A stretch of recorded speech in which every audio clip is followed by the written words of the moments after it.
Hello everyone, Ryan here with another 2020 Subaru Outback tip for you. This is a second video in a series of videos talking about the TomTom inbuilt navigation features that are available on some trims, either standard or as an option. In our first video, we talked about basic navigation, how to zoom in, zoom out, find street names, things like that.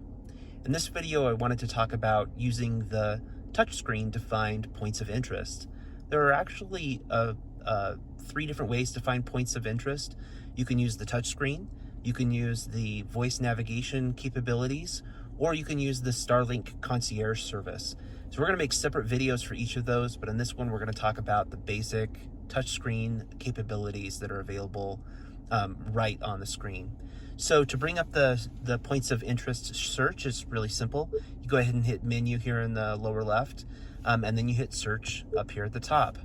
Now you'll notice that by default it selects addresses. You want to go ahead and select points of interest, and now you can type in your points of interest. We're going to go ahead and search for a nearby airport. So I'm going to start typing airport. As I do that, you'll notice that I just spelled the word air, and it already starts to figure out what you're looking for. And it's a little confusing on the TomTom system. When I was first using this, I couldn't quite understand what was going on. But access gateway actually means, the airport terminal, the airport terminals that are available at your local international airport. So that's what you want to select when you want to try to find an airport. I know that might be a little bit counterintuitive, but it makes sense once you play around with the system. So we're going to go ahead and select that. And now we have the screen that shows up. Now, you'll notice that the keyboard still stays there, so you can modify the search or change things. If you want to get rid of that keyboard, there's these three little icons over here in the lower left. There's the little hamburger icon here, we call it the hamburger icon, that just shows you the list of items. You can go ahead and press that, and that will get rid of it. And then there's this little, these dots over here in the far lower right. That brings your keyboard back. If you press that, it brings your keyboard back up. And then if you press these little circles, it actually brings up the map and shows you where all of those points of interest are on the map in relation to you. So if I zoom out here, you can see where we are in the map and in relation to that. So again, to get back to that list, you hit the little icon, the little hamburger icon, and it'll bring you back to your list from the search. Now, there's actually a few different lesser known tricks and tips you can use here on the TomTom system to narrow where you're searching or change where you're searching.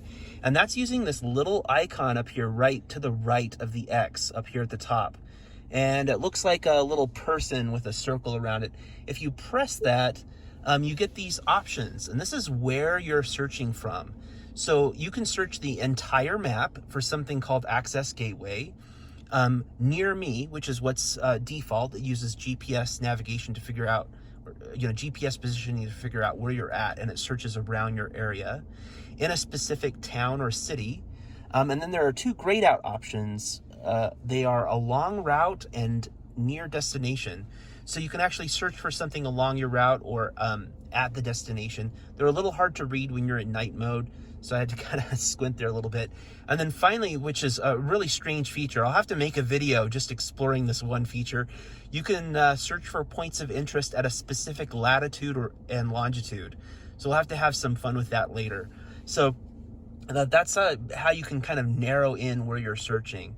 Now, once you do have something selected, let's go ahead and select Salt Lake City Terminal 2 here. If I go ahead and select that, that brings up the display. And if I actually zoom out, if I want to see where that is, that disappears and it just becomes an icon.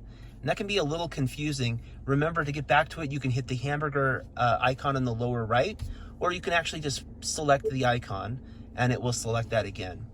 Now, to actually start navigation, we would hit go, but I want to show you what these three little dots do next to the go.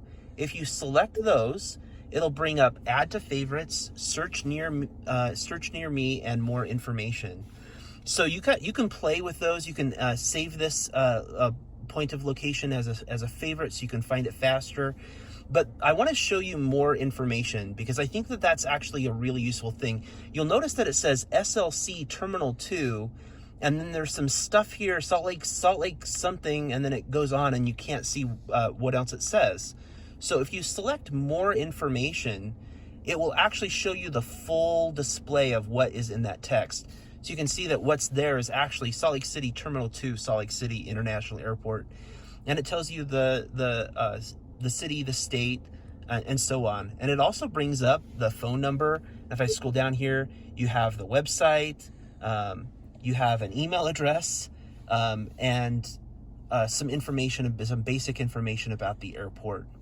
And I can hit the drive button right here, or if I'm on that information screen, on that more information screen, I can hit the drive button down here at the bottom. Now, when I do that, it goes ahead and calculates a route to it. And I'm not going to go over how to actually navigate a route in this video. I just wanted to show you the basics of how to set or how to search for points of interest. So thanks for watching this video. Now our test vehicle today is the 2020 Subaru Outback Limited XT. I'm the owner of this vehicle. I don't work for Subaru or a Subaru retailer. These videos are just to help you get the most out of your Outback. Thanks for watching.